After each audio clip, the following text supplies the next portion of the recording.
nome é Natália Salazar. E eu sou a Renata Schmidt. Não, eu falei errado. No. Você tem que me imitar melhor. Tá. Vai, vamos lá. Meu nome é Natália Salazar. E eu sou a Renata Schmidt.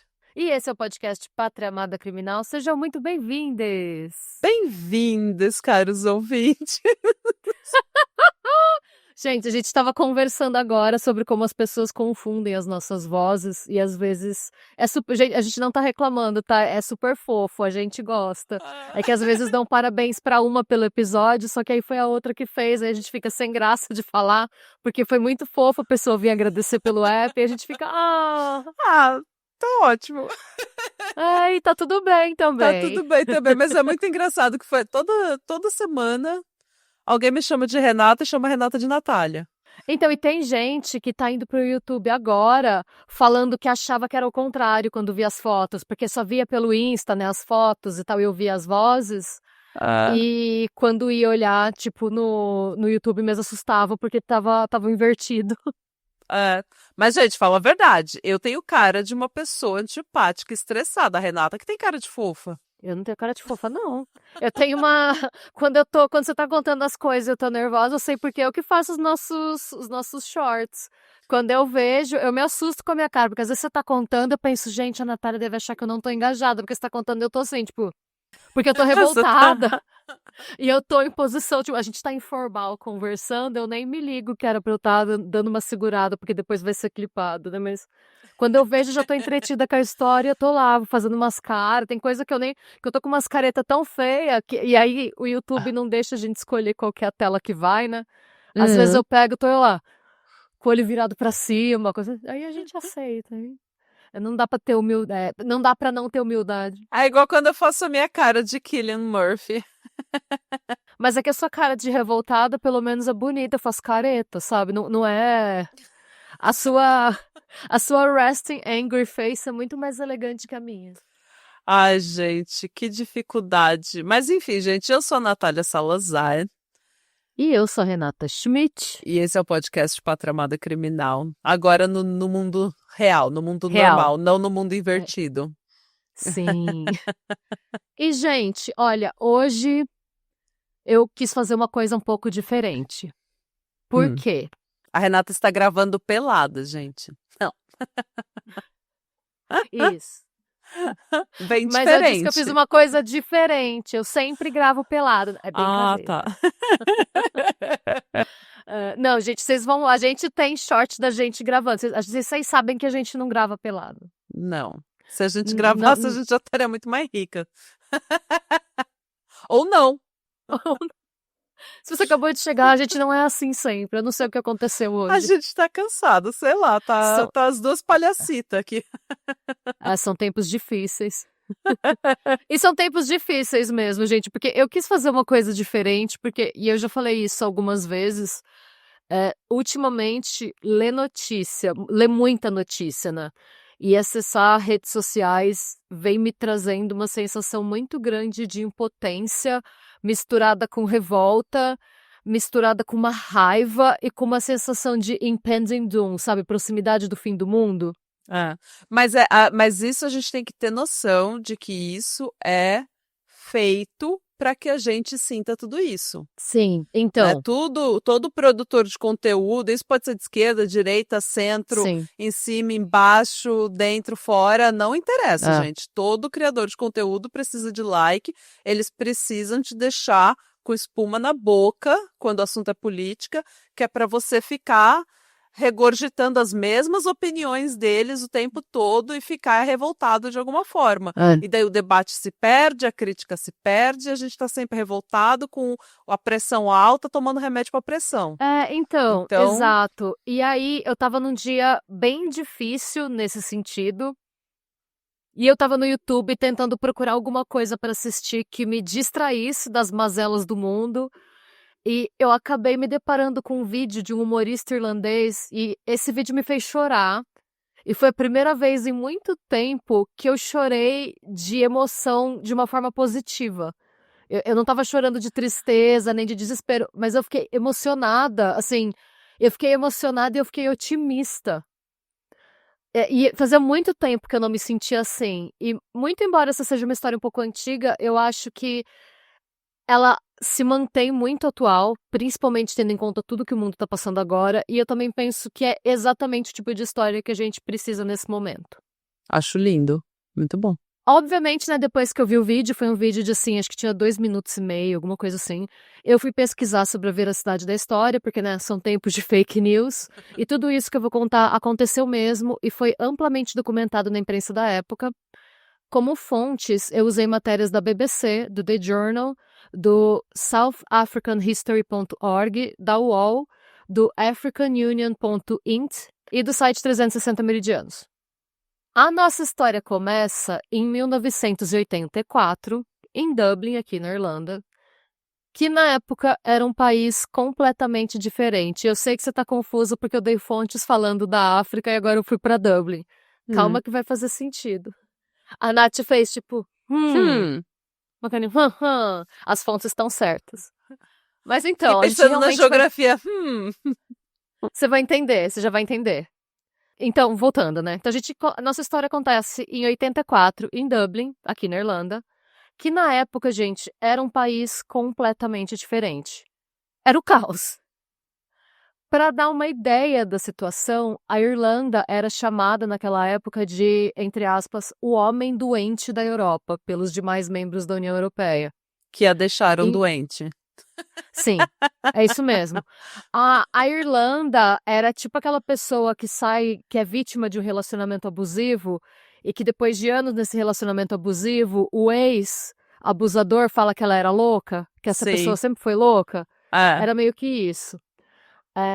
Só para dar uma ideia, em 87, né, que é 3 anos depois de quando essa história começa, a renda per capita da Irlanda equivalia a mais ou menos 63% da renda média do Reino Unido. Tipo, era um pouco mais da metade. A taxa de desemprego na Irlanda era de cerca de 18%, Caralho. o que levava... 18%, era absurdo. Gente, isso é uma ilha, né? Um lugar pequeno. O que levava à imigração em massa de mão de obra qualificada que partia para o Reino Unido, né, para os Estados Unidos, para a Austrália e outros países do bloco em busca de melhores oportunidades de trabalho.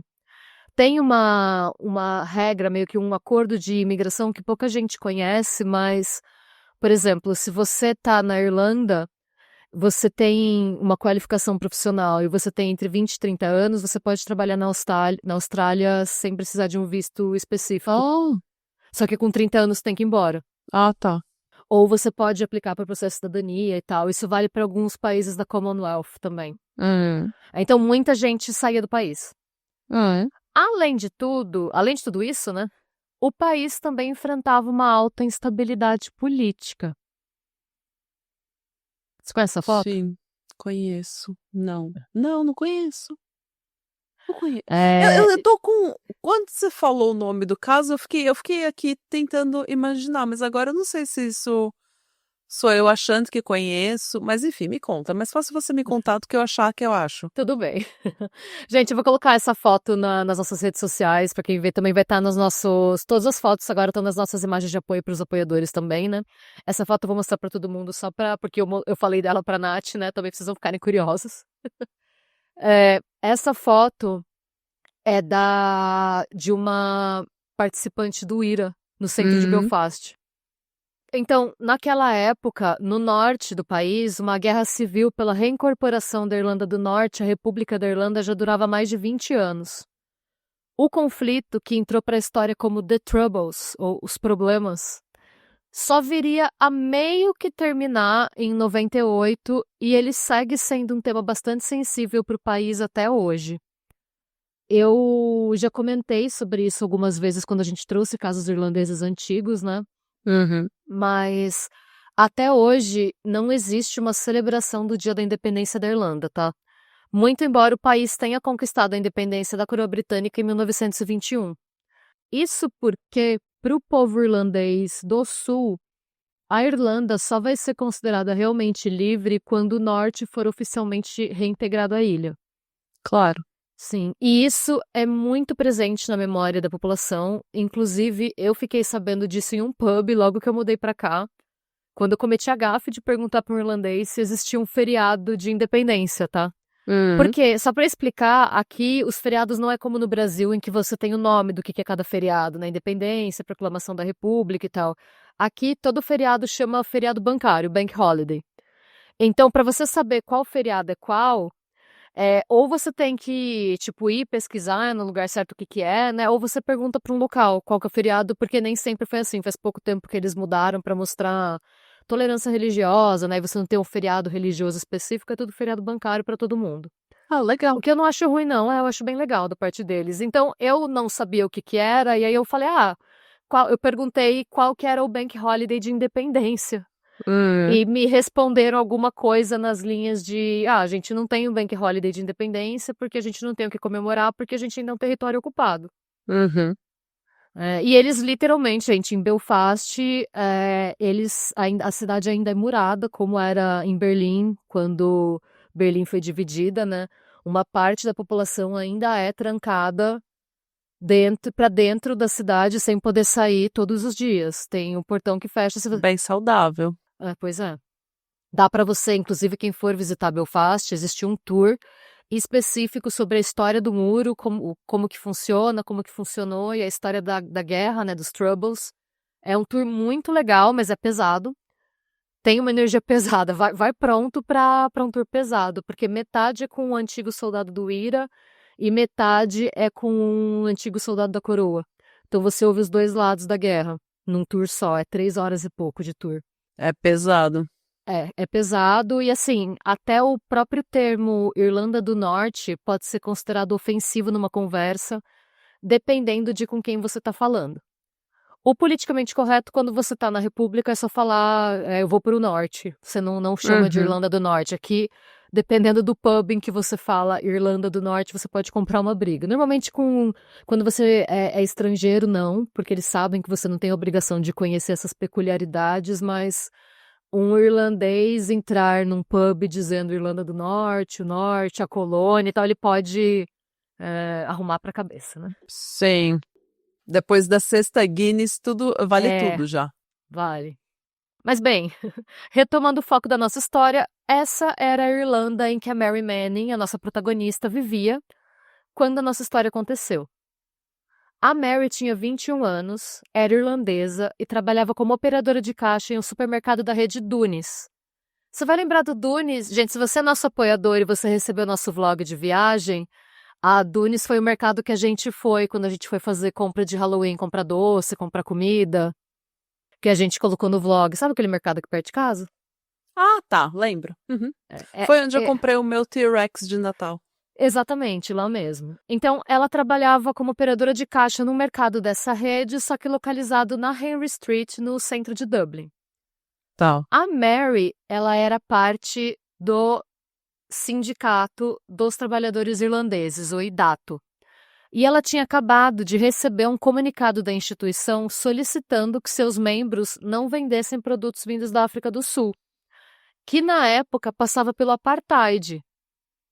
Também conhecido, né, como uma das coisas mais abjetas já feitas pela humanidade, né? Infelizmente, O que foi o apartheid, gente? O apartheid foi o nome dado ao processo de segregação racial imposto por um governo formado exclusivamente por homens brancos. E antes que alguém venha comentar, mas só homem branco, mulher não, sim, gente, homens brancos. O apartheid foi liderado e mantido por 3 homens brancos afiliados ao Partido Nacional Sul-Africano. São eles, o Daniel François Malan, o Hendrik Verwoerd e o P.H. Botha. Todos eles homens, todos eles brancos, todos eles calvos com cara de batata. Então, por gentileza, não encham minhas paciências com isso. Essa é a realidade. Eram 3 homens brancos. Eu apoio a Renata revoltada. Ah, Renata não já é? antecipando os comentários xaropes. Claro, gente, foi um governo... Isso, gente. Se você não quer, pega a sua máquina do tempo, volta e refaz a história, reescreve a sua história. Vai lá. É o que é. É o que é. Eu olhei, eu coloquei, já tava puta, né? Porque eu tava lendo sobre o apartheid, eu tava full pistola. Eu lá escrevendo, quer saber? Eu vou pesquisar se tinha alguma mulher nessa merda pra se alguém vier perguntar. Pesquisei, procurei. Não tem nenhuma liderança feminina, não achei. Se tiver, é muito obscuro, alguma coisa assim, eu não sei, não tem. São esses 3 O que homens. acontecia, o que eu vou falar é que mulheres brancas estavam do lado de homens brancos Sim. se aproveitando dos privilégios brancos. A nossa história não é ótima, Sim, né? não, Por mas isso que eu falo de mulher branca aqui também. Mas em termos de liderança, você vai me perdoar, gente. A gente não era nada. Quem era a gente na fila do pão? o que eu quis dizer no sentido que, assim, quando você pesquisa os horrores do governo nazista, que foi o que eu precisei fazer quando a gente fez aquele especial de Uhum. genocídios, inclusive, se você é nosso apoiador, você tem acesso a esse especial, mesmo que você tenha entrado depois. A Alemanha tinha muita mulher nazista Então, e em houve. cargos de liderança. Exatamente. Não existia isso no apartheid. E é bom Hum. fazer essa distinção porque são 2 regimes muito comparados.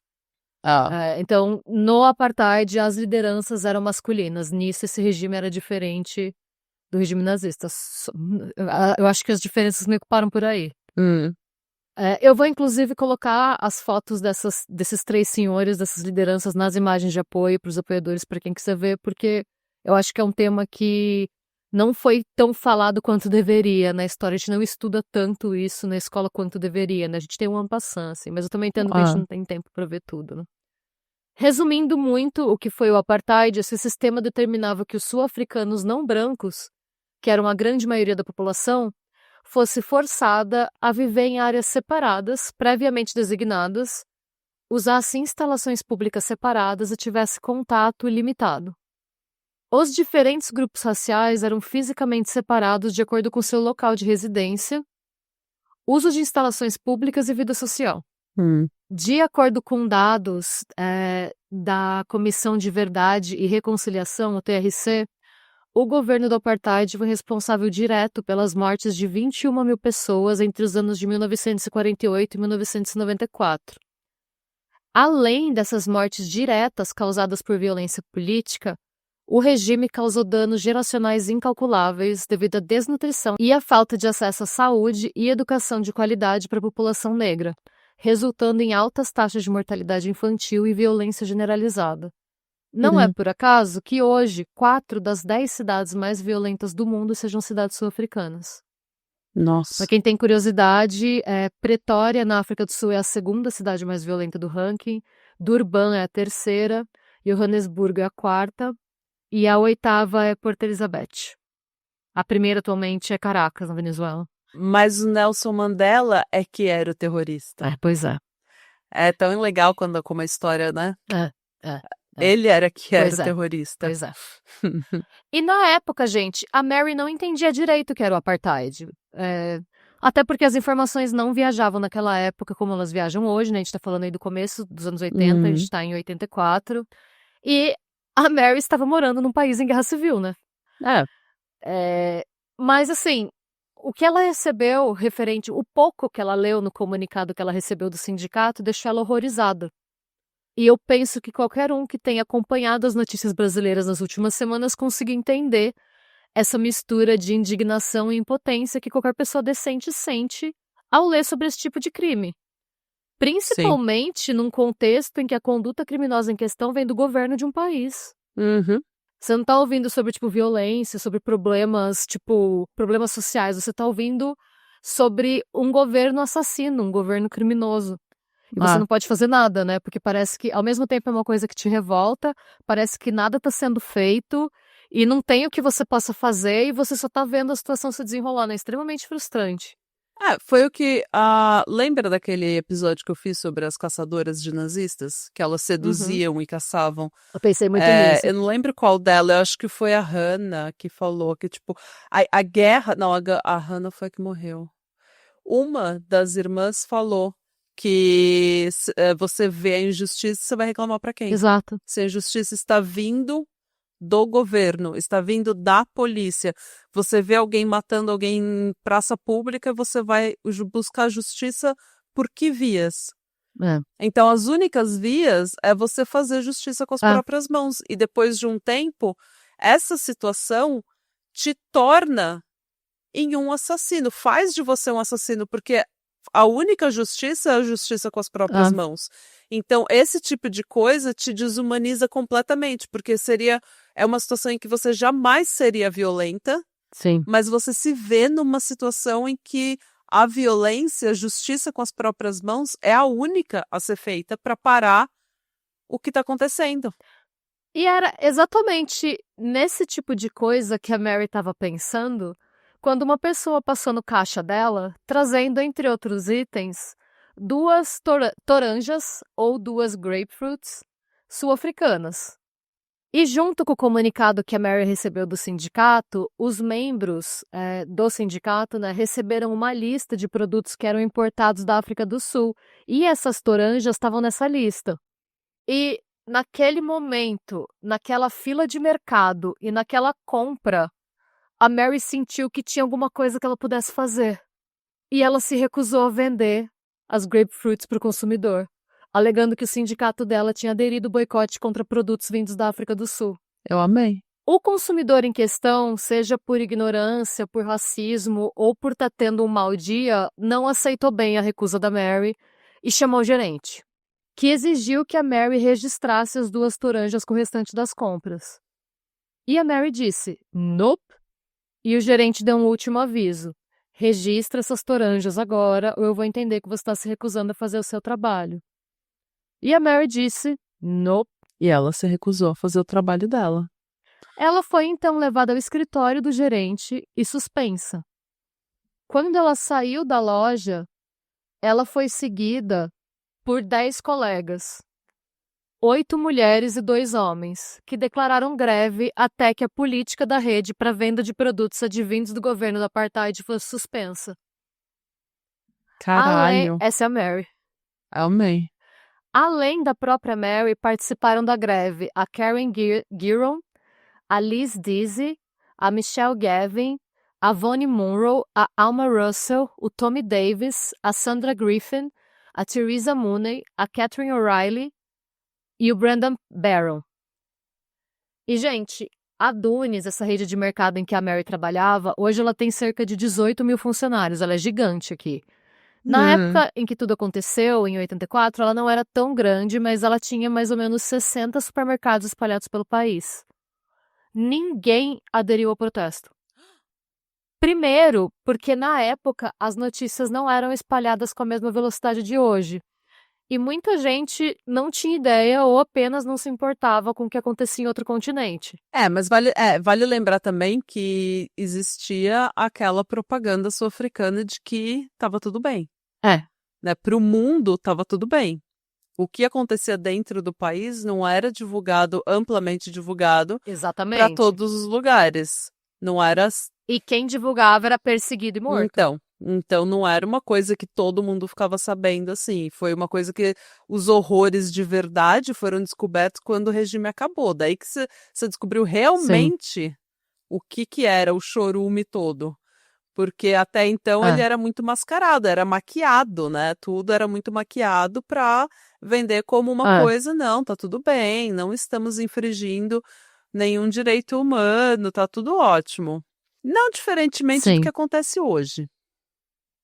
Em outros países, né?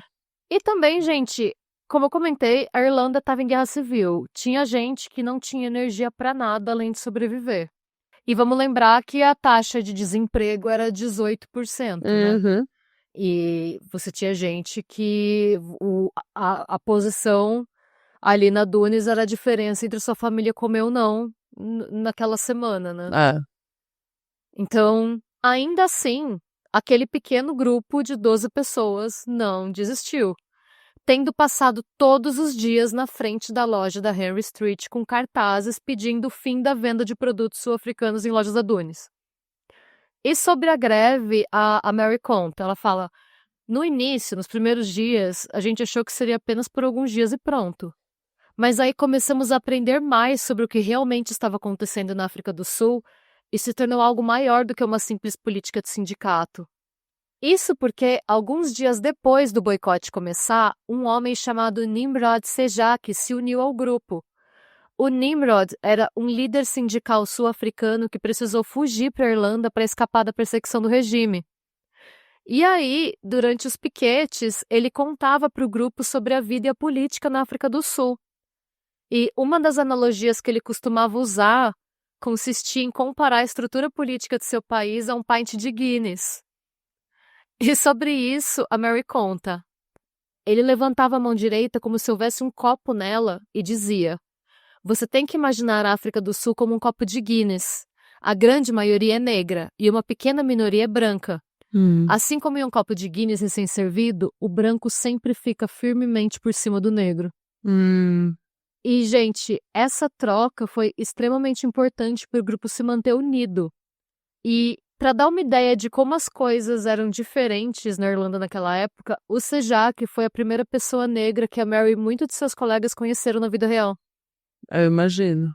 Então, ter acesso a essa narrativa vinda diretamente de um sobrevivente desse regime medonho impulsionou o grupo a continuar protestando. Claro. Como não? Então. E por quê? Você vê a pessoa... Porque é engraçado também. Às vezes, a gente não se liga muito, né? No que, assim, tipo, no sofrimento da pessoa que tá muito longe da gente. Porque a gente acha que é uma coisa muito distante, que não tem nada que a gente possa fazer. Então, se alguém tá sofrendo lá na Filipinas, você não pensa muito nisso, porque você tem os seus próprios problemas em casa. No Brasil, na América Latina, a gente já tem muito problema. Então, a gente não vai pensar nisso.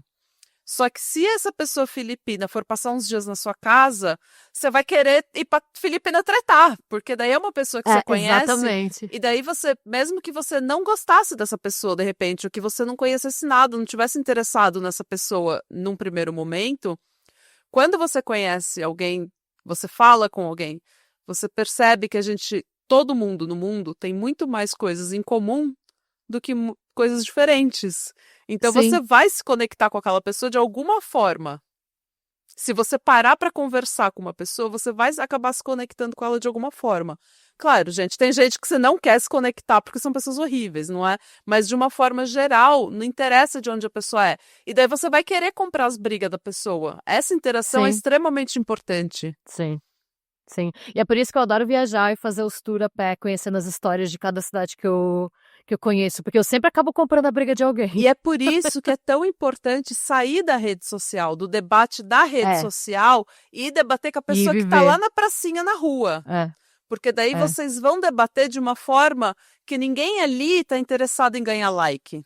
Ninguém ali está interessado em views no YouTube. Ninguém ali está com o microfone, entendeu? Você está debatendo com uma pessoa que você se conectou porque você está jogando dominó com ela.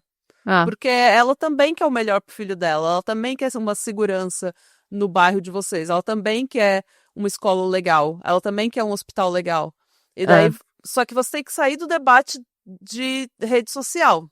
Tem que ir conhecer e se conectar com as pessoas de verdade para ter essa conexão. É aquilo, né? A gente tem acesso à tecnologia e redes sociais, é saber aproveitar o melhor que a plataforma tem a oferecer como uma ferramenta, mas nunca deixar de lado o contato com outras pessoas, pessoalmente mesmo, né? Que é muito importante também. Olha o que o mundo virou depois da saber... pandemia, quando a gente deixou de se conectar com as pessoas e ficou só na rede social, só no virtual. Cada um foi para um nicho diferente, polarizou tudo, todo mundo ficou conservador.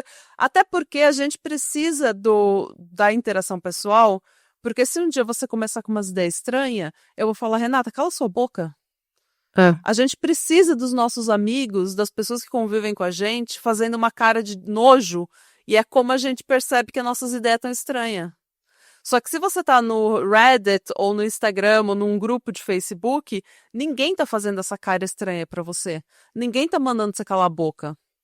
Não, e daí porque a galera todo mundo... tá lá, não necessariamente pensando no seu bem, tá lá pensando em que ela pode responder para o que você falou para ela ter mais like na resposta dela, seja pro bem ou pro mal. Não interessa como você vai se sentir com o que ela vai falar. A pessoa vai falar com você já pensando no benefício que isso vai ter para ela.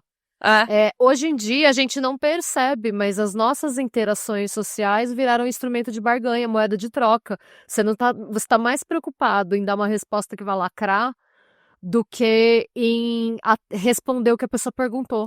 Exatamente. E ouvir o que a pessoa tá falando de verdade. E daí é por isso que você tem que olhar na cara da pessoa, porque tem interação, porque quando você começa a ter umas ideias mais estranhas, umas ideias meio radical, um dia difícil, vira uma semana difícil, você começa a ficar meio estranho, os seus amigos, as pessoas que interagem com você, vão fazer aquela cara de nojo e falar, mano, você tá viajando, cala sua boca. E daí você vai se ligar e vai sair do seu buraco.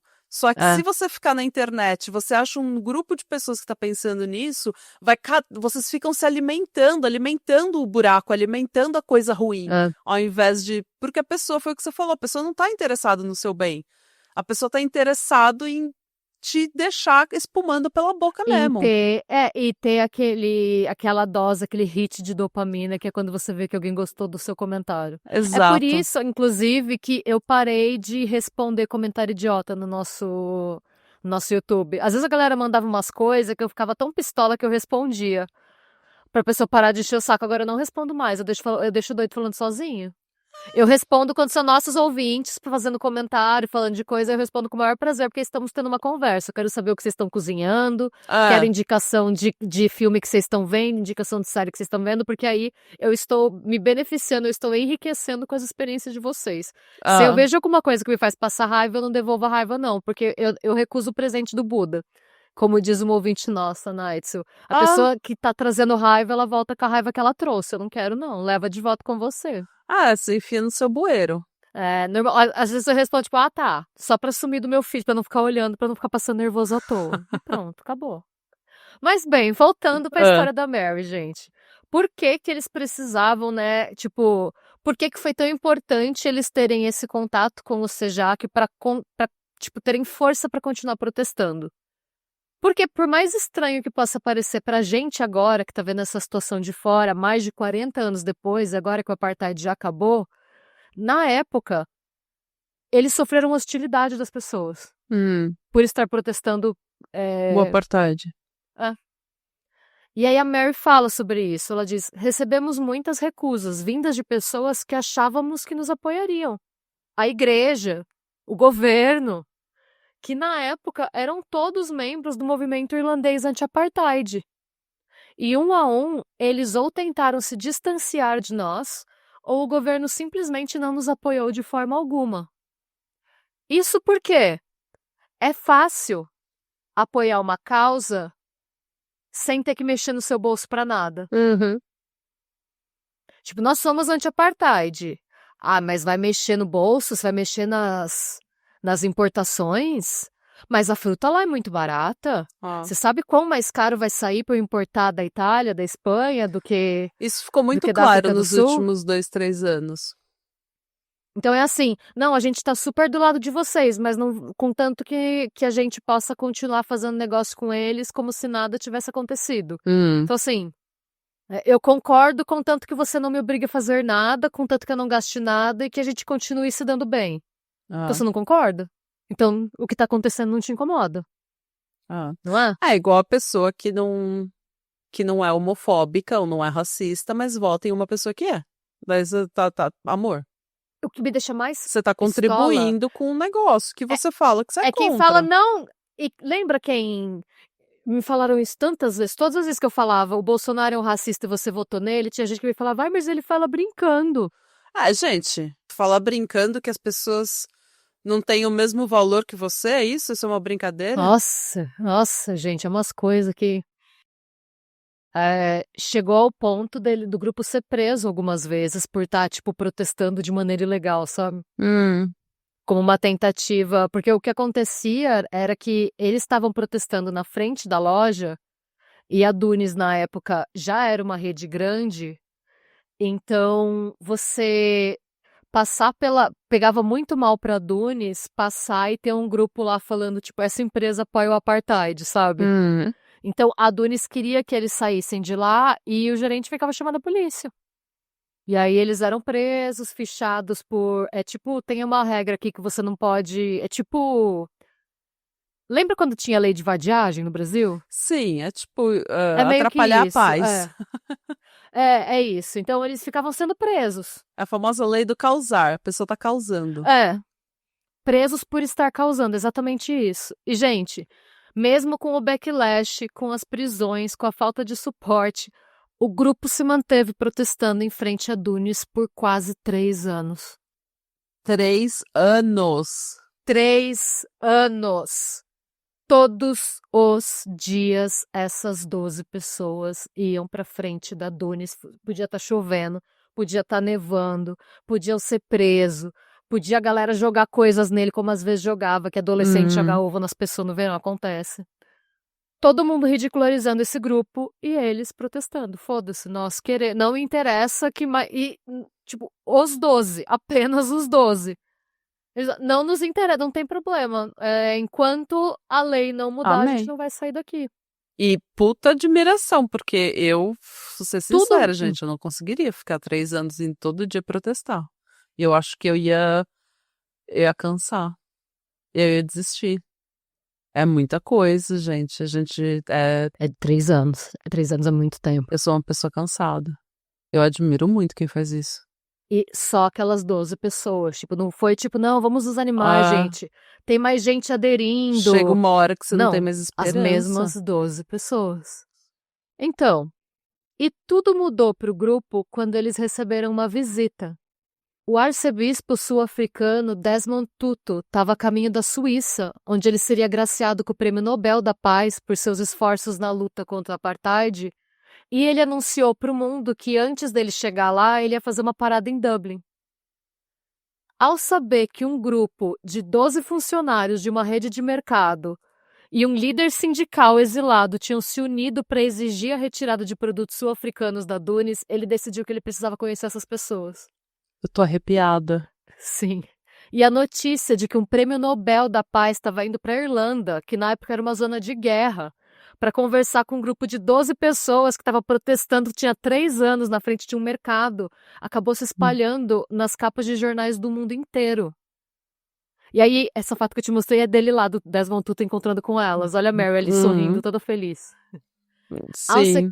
Ao ser questionado sobre esse encontro, em uma das inúmeras entrevistas que ele deu depois de receber o Nobel, né, o Tutu disse: os grevistas fizeram valer sua posição a um custo muito alto para si mesmos. E por isso quero elogiá-los. Devo dizer que são pessoas realmente notáveis. O grupo chegou a ir para a África do Sul a convite do Desmond Tutu. Entretanto, assim que eles desembarcaram, eles foram recebidos por policiais armados do regime que expulsaram eles de volta para a Irlanda. Nossa. E como eles já tinham chegado até ali, em vez de desistir, eles seguiram viagem e fizeram uma série de discursos para funcionários de outros sindicatos sobre os motivos para a greve e as propostas do grupo. E na volta, eles organizaram uma manifestação em Dublin. E dessa vez, com o endosso de um prêmio Nobel da Paz, a manifestação contou com amplo apoio da população. Milhares de pessoas foram para a rua protestar a favor do boicote de produtos importados do regime sul-africano em todo lugar. Eles conseguiram. Gente, eu chorei 4 vezes escrevendo essa parte.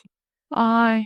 Em abril de 1987, quase 3 anos depois da Mary dizer seu primeiro não, o governo irlandês promulgou uma série de leis banindo a importação e a venda de produtos sul-africanos em todo o território nacional, o que transformou a Irlanda no primeiro país da Europa Ocidental, e dizem até que um primeiro país do bloco ocidental inteiro, tá, a promover um boicote total e completo contra o governo do apartheid. O boicote permaneceu firme até o fim do regime, em 1990. E tudo isso graças a Mary Manning, a Karen Giron, a Liz Dizzy, a Michelle Gavin, a Vonnie Monroe, a Alma Russell, o Tommy Davis, a Sandra Griffin, a Theresa Mooney, a Catherine O'Reilly e o Brendan Barron, um pequeno grupo de caixas e repositores de supermercado que decidiu não ficar em silêncio diante de uma grande injustiça. Depois que a mudança foi anunciada, a Mary se pronunciou dizendo: a gente não pretendia que a lei mudasse, mas foi isso que acabou acontecendo. Tudo o que queríamos era o direito de nos recusar a vender produtos vindos da África do Sul no nosso ambiente de trabalho. Estou muito orgulhosa do que fizemos. É algo que conquistamos. Nós sentimos que conquistamos isso. A greve foi oficialmente encerrada com a promulgação da lei, e muito embora isso significasse que, em teoria, a Mary poderia voltar ao trabalho, ela acabou sofrendo perseguição de seus antigos empregadores, que não gostaram de ser mundialmente retratados como apoiadores do apartheid. O que, convenhamos... Que estranho, você não gosta? Parecia que você estava gostando. Pois é. Porque aí por 3 anos você não ligou. Pois é. Então, assim... Infelizmente, né, em vez de premiada, que era o que ela merecia, ela acabou sendo considerada incontratável por empresas irlandesas do setor e acabou precisando emigrar para a Austrália pouco tempo depois, em 1988, onde ela ficou até 93, quando ela voltou à Irlanda e retomou sua vida aqui. E sobre isso ela comentou: ainda assim, eu faria tudo de novo. Claro. Nossa. Ironicamente, quando a Mary estava na Austrália, em 1990, Nelson Mandela recebeu o prêmio Freedom of the City of Dublin e, ao viajar para a Irlanda para recebê-lo, pediu para conhecer os grevistas. O Mandela, É.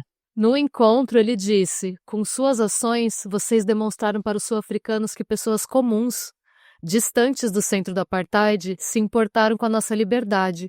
E saber disso me ajudou a continuar enquanto eu estava na prisão. Caralho. Em 2008, uma rua foi nomeada em homenagem a Mary Manning em Johannesburgo, na África do Sul. A Mary Manning, ela segue vivendo em Dublin, ela tá bem, tá por aqui. E em 2017, ela lançou um livro intitulado Striking Back: The Untold Story of an Anti-Apartheid Striker. Ou Se Rebelando de Volta, né? A história não contada de uma grevista anti-apartheid. Nossa, eu quero baixar esse livro. E essa é a história de como um não dito com convicção por uma pessoa em uma fila de supermercado foi capaz de transformar o mundo em um lugar melhor. E eu espero que vocês tenham gostado. Eu chorei umas 4 vezes escrevendo o roteiro. Eu achei melhor parar por aqui. Fiquei com medo de estragar uma história que pra mim é perfeita. Então, assim, esse eu espero que Eu a amei. história da Mary ajude a gente a pensar em bons exemplos, né? A seguir na força. Ai, nesse 2026 que tá difícil. Cara, mas é isso. É só isso que a gente precisa saber. Às vezes é só um não. Às vezes é só você se recusar a participar de um sistema que todo mundo vai, que nem ovelhinha lá seguindo o sistema, seguindo. Às vezes é só você falar não. Você vai sofrer as consequências. Obviamente, todo mundo que já falou não na vida vai sofrer as consequências. Mas às vezes você não precisa participar. E não é. Você nunca é pequeno demais pra falar um bom não. Exatamente, exatamente. Ou pra Você falar, vê você enfia essas toranjas no seu. Se você for uma pessoa pequena, duas mas toranjas. revoltada. Duas toranjas e uma pessoa revoltada com o que ela leu no reporte do trabalho dela. É só o que você precisa. Sim, Porque a gente olha aceita muita coisa. A gente aceita muita coisa, Sim. gente, é verdade. Pensa na Sim. nossa vida. Eu aprendi muito com essa história. E assim, a teimosia de você saber que você tá certo. Tipo, não, mas mano, eu vou continuar protestando aqui, não, mas só tem 12 pessoas, não interessa. Então assim, que bom que tem 12 pessoas que estão certas, né? Porque o Nossa, resto... gente, eu fiquei... Imagina, 3 anos, gente. Eu não sei se eu aguentaria, mas eu acho que todo mundo consegue falar um não. Você não precisa ficar 3 anos protestando embaixo de chuva e neve. Não. Mas não. Eu não sei se eu aguentaria também, não. Um não, eu não vou participar dessa injustiça, seja ela pequena ou grande, eu não quero participar disso. Às vezes Você é tudo não que você sabe, precisa. você não sabe o impacto. impacto que o seu não vai ter, como a Mary não sabia. Você vê quando ela falou, quando ela começou, ela não tinha a pretensão de que a lei mudasse. Ela só queria ter o direito de se recusar a vender aquilo no ambiente de trabalho dela. Então, assim, olha, ela mirou uma coisa, ela conseguiu uma coisa muito maior, simplesmente falando o óbvio, que tem coisas que são absurdas, tem coisas que não fazem sentido, e a gente finge que não vê porque é confortável, porque é conveniente, porque a gente tá cansado, mas nem sempre vale a pena a gente... Às vezes vale a pena ter razão, sabe? E é engraçado que depois de tudo que a gente viu nos últimos anos, a Irlanda e a África do Sul foram os países que denunciaram o genocídio do Netanyahu. Pois é. Que a Irlanda denunciou também, não tô falando merda, né? Uhum. Porque a África do Sul foi um dos primeiros, né? Obviamente, mas a Irlanda seguiu e agora faz mais sentido porque que os dois países meio que tiveram essa visão. Já aconteceu antes. Sim. Faz sentido, não tinha pensado nisso. O tempo inteiro eu tava pensando nisso, nessa conexão que os dois têm. Nossa, eu achei lindo. Porque são 2 países, porque, por exemplo, a Irlanda, ainda briga muito para ter o que aconteceu aqui na Grande Fome reconhecido como um genocídio. Ah, então. E não foi. Ainda não foi. Eu fiz, né, gente, para fazer aquele especial de crime de genocídio que a gente sempre fala, a gente sempre fala que foi o maior roteiro que a gente já fez, são 40 páginas de roteiro, ou 30, não lembro, mas tem muitas páginas Foram de roteiro. 40. Eu Foram não fiz 40? nada, gente. Eu só cheguei Não, aqui. foram 40, porque foi o maior Foram roteiro que a gente já 40. fez, e o que eu fiz da Não, Alexandra mas do se deu Golkowski teve crédito 30. necessário. Foi o maior roteiro que você já fez. Porque eu lembro que eu não fiz porra nenhuma. Você falou, eu quero fazer esse roteiro. E daí eu falei, pode ter alguma coisa que eu possa te ajudar? Você, não, eu já tô fazendo um curso, blá, blá. Daí acabou que foi 40 páginas de roteiro. Mas se deu É. crédito necessário. Não foi o maior roteiro que nós já fizemos. Eu sentei aqui pra gravar e fiz o que eu faço quando eu sento pra gravar. Eu falei um monte de abobrinha. E daí eu trouxe Não, uma para, não fala piada. assim também. Você deu várias opiniões muitíssimo bem Eu embasadas. E trouxe tem as minhas algumas. opiniões, algumas boas, algumas abobrinhas. Fiz umas piadinhas, algumas boas, algumas abobrinhas, entendeu? Mas se deu crédito necessário. Você fez isso. Mas nós somos um time.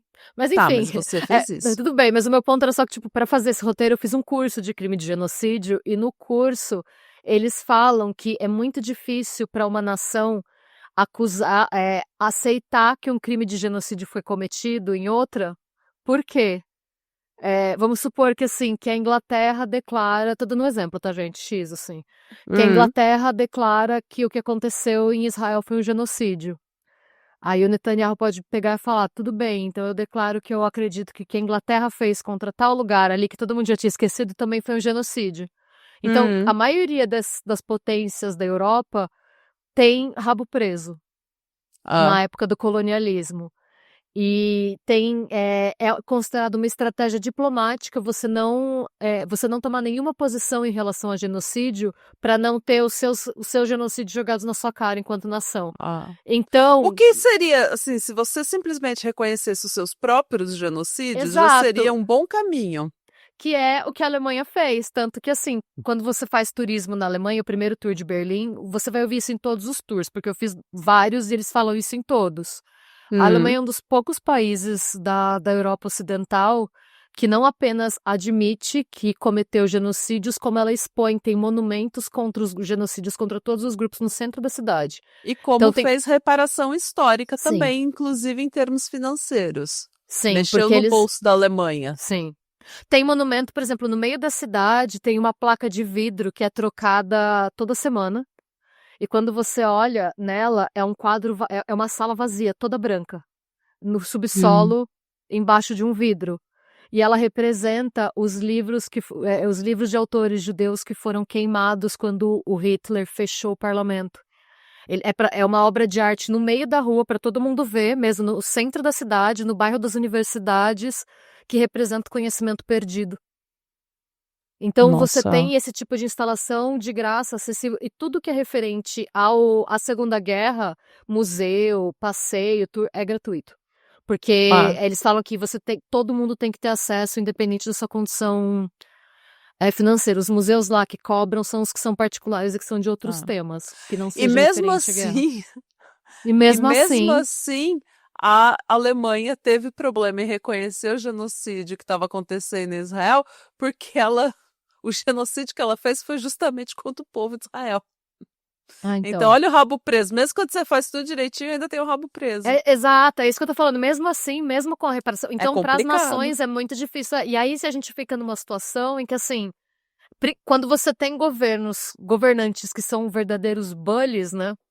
Hum, E você tem potências que não querem se impor porque todo mundo tem o rabo preso, esse tipo de coisa acontece.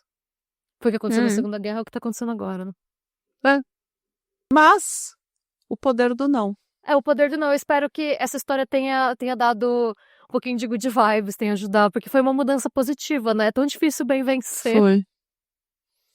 É, e realmente, às vezes a gente acha que para você fazer alguma coisa, tem que ser alguma coisa muito, tipo, tem que ser a Greta Thunberg no navio indo para Israel com É. os mantimentos, entendeu? E às vezes é só você falar, não vou participar disso. Às vezes seu amigo começa a falar umas besteiras, umas coisas estranhas, você fala, não vou participar dessa conversa, passar bem, quando você quiser falar que nem gente, você fala comigo. Às Sim. vezes é só um não. É. Eu adorei. Ai, que bom. Espero que tenha te deixado Eu amei mais feliz. mesmo. Eu me emocionei, chorei aqui, mas o que também não é difícil quando sou mó chorona, né? Mas eu amei de verdade, foi ótimo. Gente, espero que vocês tenham Obrigada gostado. por trazer essa Imagina, história. histórias felizes pro carnaval, gente. Aproveita o carnaval, juízo, hidratem-se, usem camisinha. Ah, Tenta tirar um dia só pra curar ressaca, pra não ir trabalhar muito estragado, porque nada pior, né? então. Não tirem ninguém desse mundo, não coloquem ninguém nesse mundo, não machuquem ninguém, não se machuquem. Sim. A não ser que seu plano seja usar o feriado pra colocar alguém nesse mundo. Nesse caso, boa sorte, que dê certo. Ah, se o seu plano for esse, né? Mas assim, não coloca por acidente, Ah, assim, não, aí só não. por. Tenta não colocar ninguém no mundo. E tenta não passar doença pra ninguém. Usa camisinha, se hidrata, toma cuidado, se cuida e é Seja isso. bom e busque conhecimento. E diga não. E diga não. E tchau. Tchau.